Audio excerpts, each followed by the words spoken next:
नमस्कार दोस्तों, स्वागत है आप सभी का हमारे YouTube चैनल पर। यदि आप हमारे चैनल पर पहली बार विजिट कर रहे हैं तो चैनल को सब्सक्राइब करें और वीडियो को ज़्यादा से ज़्यादा शेयर करें। जैसा कि हमने पहली कक्षा में आपको इंदिरा रसोई योजना के बारे में बताया था और अब ये जो है EORO के सिलेबस में बताई गई दूसरी शहरी नगरीय निकाय से संबंधित योजना है और उसके बारे में हम बात करने वाले हैं और उसके हर एक पॉइंट को हम बताएंगे और जो पॉइंट इम्पोर्टेंट है और परीक्षा की दृष्टि से किस प्रकार से पूछे जा सकते हैं उसको भी हम ध्यान में रखते हुए इस क्लास को आपके सामने बताने वाले हैं। तो चलिए शुरुआत करते हैं। आज का हमारा टॉपिक है इंदिरा गांधी शहरी रोजगार गारंटी योजना। हम इसके बारे में बात करेंगे, इसकी शुरुआत कब हुई, कितना इसमें कितने लोगों ने अभी तक जो है वर्तमान तक की जो इन्फॉर्मेशन है उसको भी हम अंत में आपको बताएंगे वीडियो के अंत में कि कितने लोगों ने इसमें आवेदन किया है और क्या जो है अब तक का डेटा है। तो चलिए शुरुआत करते हैं इस वीडियो की। सबसे पहले इंदिरा शहरी रोजगार गारंटी योजना नाम से ही आपको स्पेसिफाई हो जाता है कि ये शहरी क्षेत्र में शुरू की गई है, जो कि अशोक गहलोत सरकार द्वारा शुरू की गई है। अब इसको लेकर है कि इसकी शुरुआत कब हुई, तो इसकी शुरुआत हुई थी 9 सितंबर 2022 को, यानी अभी जो सितंबर महीने की 9 तारीख है उस दिन इसकी शुरुआत की गई।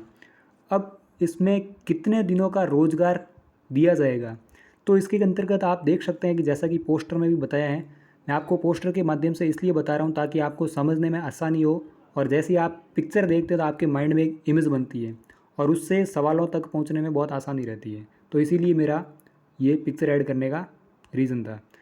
फिर मैं आपको नोट्स के हिसाब से भी बताने वाला हूँ। तो चलिए, इसमें इच्छुक परिवारों को वर्ष में 100 दिन का रोज़गार, मतलब एक साल में 100 दिन का है, फिर अगले साल में वापस आपको 100 दिन का दिया जाएगा इस तरीके से। और इसके लिए आपको पंजीकरण कैसे करना है, तो आप ई मित्र केंद्र से पंजीकरण करा सकते हैं। और पंजीकरण किससे होगा? जन आधार कार्ड के माध्यम से परिवार का पंजीकरण कराया जाएगा। अब इसका लाभार्थी कौन हो सकता है? शहरी क्षेत्र का हर वो नागरिक जो 18 वर्ष और 60 वर्ष की आयु के बीच का है, वो इस योजना का पात्र है। इस योजना को मैं आपको बहुत ही बेसिक्स तरीके से एकदम आसान तरीके से बताना हो ताकि आप भूलें ना। अब तक जो है इसमें 2.25 लाख से अधिक परिवारों का पंजीकरण हो चुका है। अब मैं आपको बताने वाला हूँ योजना को संपूर्ण रूप से, जो आप परीक्षा की दृष्टि से महत्वपूर्ण है।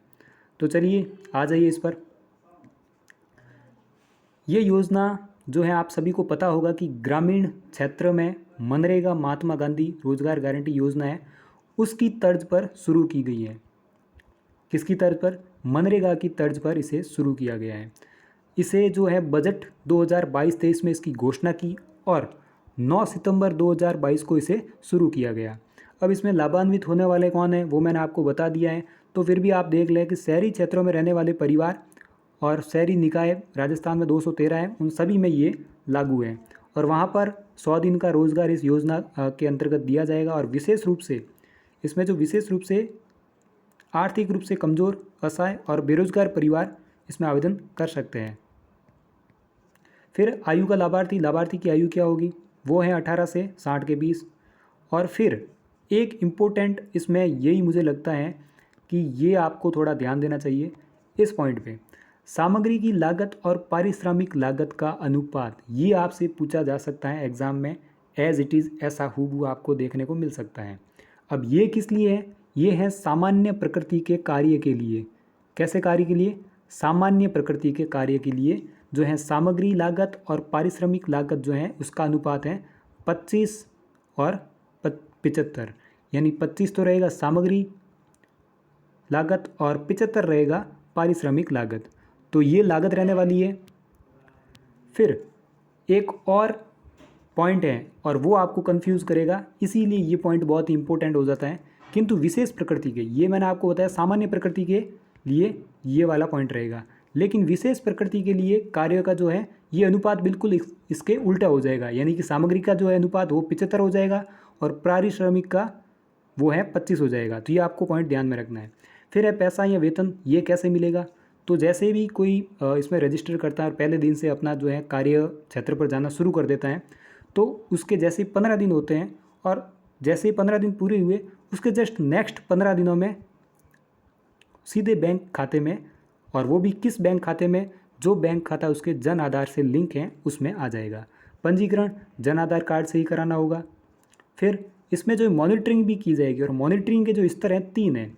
राज्य स्तर पर भी मॉनिटरिंग होगी, संभाग स्तर पर भी इसकी मॉनिटरिंग होगी, और शहरी निकाय स्तर पर भी मॉनिटरिंग होगी। अब ये इंपॉर्टेंट नहीं, इंपॉर्टेंट इसमें ये है कि संभाग स्तर पर जो मॉनिटरिंग करेगा उसकी अध्यक्षता कौन करेगा, तो वो करेगा संभागीय आयुक्त, ये आपको पता है। और शहरी निकाय में जो है नगर पालिका का जो है सरकारी अधिकारी कौन होता है, अधिशासी अधिकारी ईओ, वो इसकी निगरानी जो करेगा। फिर आ जाइए नेक्स्ट पॉइंट पर, ये इसमें जो है कौन कौन से कार्य शामिल हैं, इसमें कार्य कौन कौन से शामिल हैं, यानी किस किस कार्यों में जो नागरिकों को लगाया जाएगा इस योजना के अंतर्गत। तो इसमें जो पहले जो आप देख सकते हैं बहुत सारे कार्य हैं, लेकिन आप मोटे मोटे तौर पर जो हाईलाइट कर रखे हैं वो आपके याद करने के लिए ईजी रहेगा, इसलिए मैंने इसको हाईलाइट किया है। तो सार्वजनिक स्थानों पर पौधारोपण व उद्यान संरक्षण, ये इसमें कार्य आपको जो है करवाया जाएगा, जो भी इसमें लाभार्थी आवेदन करता है उसको। फिर है फुटपाथ, डिवाइडर और सार्वजनिक स्थानों पर पौधों का रख रखाव है, वो भी कार्य इसमें शामिल है। फिर परंपरागत जल स्रोत जैसे कि कुएं, तालाब, बावड़ी जो भी है वो परंपरागत जल स्रोत हैं, जैसे तालाब, टांके, बावड़ी की सफाई व सुधार, ये इसमें शामिल है। फिर रेन वाटर हार्वेस्टिंग यानी वर्षा जल संग्रहण, उसका स्ट्रक्चर का निर्माण, मरम्मत और उसकी सफाई, ये कार्य भी इसमें शामिल है। फिर घरों से कचरा संग्रहण, डंपिंग वगैरह, जो डंपिंग साइट पर कचरे के पृथक्करण, ये भी इसमें शामिल है का कार्य। और शौचालय व मूत्रालयों की सफाई व रख रखाव, ये भी इसमें शामिल है। फिर इसमें आ जाता है गौशालाओं में श्रम, निकाय कार्यालय में कार्य, आवारा पशुओं को पकड़ना, ये भी इसमें शामिल है। और भी कुछ इंपॉर्टेंट वर्क्स हैं जो ऐसा आपसे पूछ सकते हैं कि निम्न में से कौन सा कार्य है जो इनके द्वारा नहीं किया जाएगा, इस तरीके से आपसे पूछ सकते हैं। तो ये आप सारे पॉइंट एक बार देख लीजिए। नालियों की सफाई, निर्माण कार्य, तोड़फोड़ कार्यों में मलबा हटाने व सीवर से संबंधित कार्य।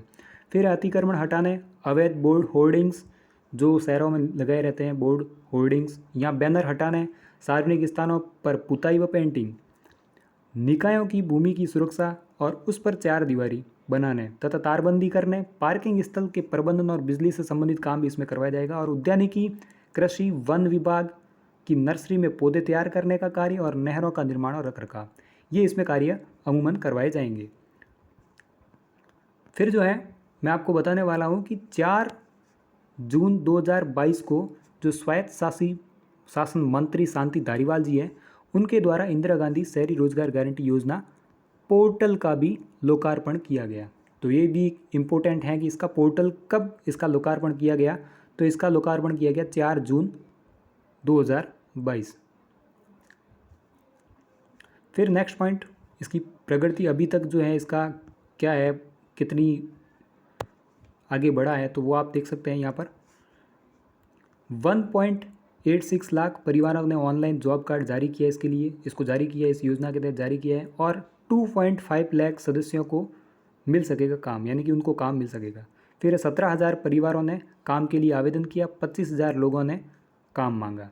तो ये थे इसका इन्फॉर्मेशन। और आप ये भी देख सकते हैं कि राज्य सरकार की इस फ्लैगशिप योजना में शहरी क्षेत्रों में निवास करने वाले किसी भी परिवार द्वारा रोजगार की मांग करने पर हर साल 100 दिन का रोजगार उपलब्ध करवाया जाएगा। तो ये थी इन्फॉर्मेशन और पूरी योजना से संबंधित।